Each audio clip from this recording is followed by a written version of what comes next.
Okay, guys, I told you that I would make a spoiler review of Mutant Mayhem, and it hasn't been too long, hasn't been too short of a time, so let's get... Okay, before we get onto the actual review, let's give a plot breakdown, plot synopsis, whatever, on the movie from Google. After years of being sheltered from the human world, the Turtle Brothers set out to win the hearts of New Yorkers and be accepted as normal teenagers. Their new friend April O'Neil helps them take on a mysterious crime syndicate, but they soon get in over their heads when an army of mutants is unleashed upon them. Okay, let's get on to the things that I said from the previous review. So, we all love how they actually act like teenagers. Like, goofy, silly, what the... But some people might say, they don't act like how they act like in the show. Well, those were played by adults and written by them. This is a modern take on what they would actually act like. Speaking of what other people have been saying, they said it's not enough action, which I can sort of agree with, but not agree with. There might not be as much action as maybe the Rise movie, but there's a pretty good amount of action in here. There is a lot of fights, if you think about it. Anyway, let me get on to the things I put in the notes. I felt like Donnie didn't have much tech knowledge or tech showing in the movie, although at the end of the movie, in the post-credit scene, it shows him joining computer club, which maybe in the next movie or the show that they're bringing on will help. But this Donnie, he's type of like, I don't want to say about a Sheldon type person, where he's a nerd and like, he's not a dork, like in my show, the 2012. He's just a smart nerd who likes anime. Me personally, I would also like for the way they learned ninja skills, less comedic.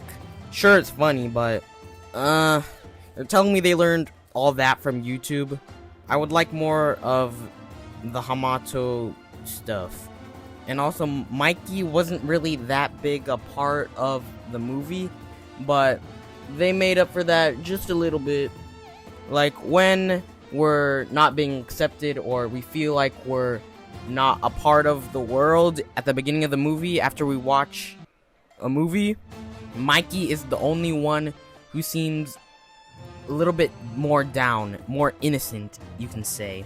Even when we're sneaking in, Mikey seems the more goofy one. He's making the weird sounds. But Raph's character, it can't be more perfect.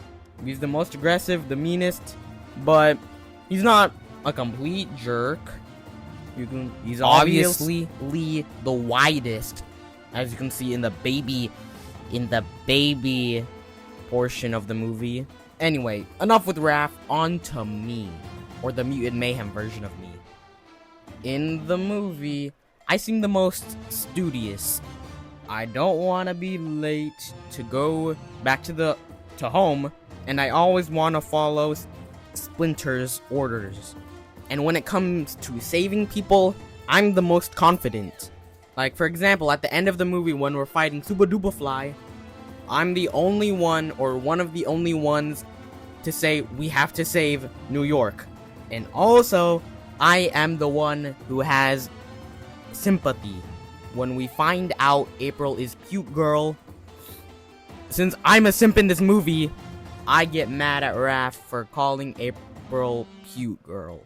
But on a less simp note, when Splinter shows us or gives us a surprise party, I'm the only one that says thank you or sorry.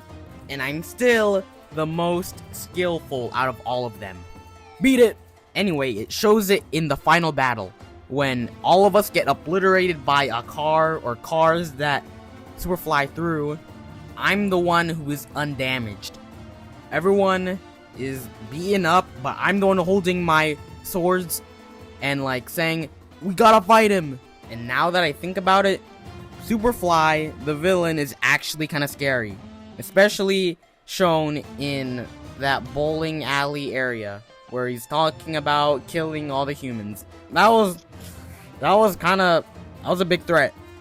And it was presented very well. And I like how Superfly is a threat, a big threat, but not like a world-ending threat. Just, well, maybe a world-ending threat, but it doesn't seem like it. He's not an alien from another world trying to blow up Earth. They like how we're dealing with a bunch of gangs and not just separate mutants on different missions. And the jokes, as I said in my first review, perfect. I think teenagers would say the same stuff. And the action, the fighting, is epic, period. There are a lot of moves that I feel you could use in real life.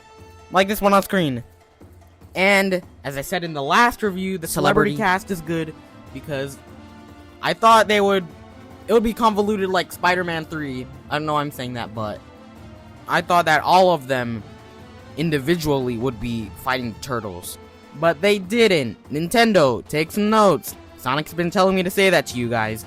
And don't bring in any more celebrities. Or at least be smart with it.